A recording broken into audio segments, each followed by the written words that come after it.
Mr. President. Republican leader.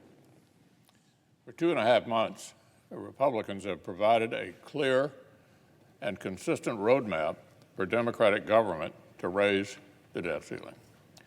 Democrats have had 2.5 months' notice to use the fast-track party line reconciliation process, which they have already used happily this year and already intend to use once again. But the Democrats who run Washington have done nothing. They've squandered week after week after week. The Senate's been voting on mid-level nominations. 2.5 months later, our colleagues complain that time is running out to do their job.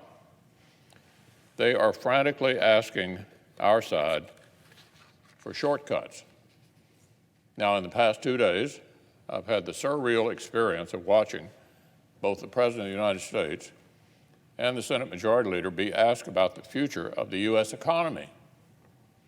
Their respective responses were, quote, "That's up to Mitch McConnell," or "Ask Mitch McConnell." Well, what about the third Democratic leader, the Speaker of the House? Well, she's headed to Europe, headed off to Europe. I can only presume she hopes the full faith and credit of the United States will get sorted out without her.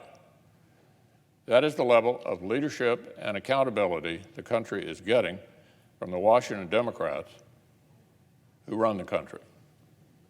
These are the leadership skills of people who spent 2.5 months doing nothing and then complain they're short on time.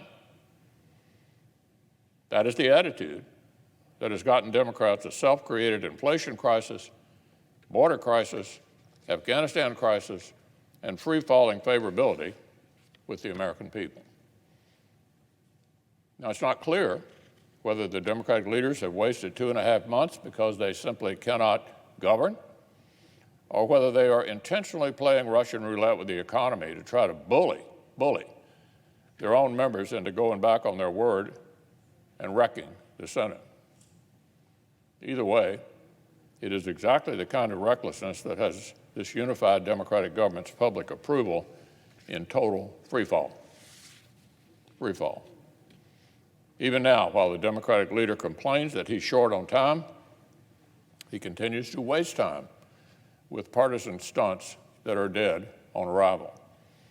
He's scheduled yet another vote this afternoon, which he knows will fail.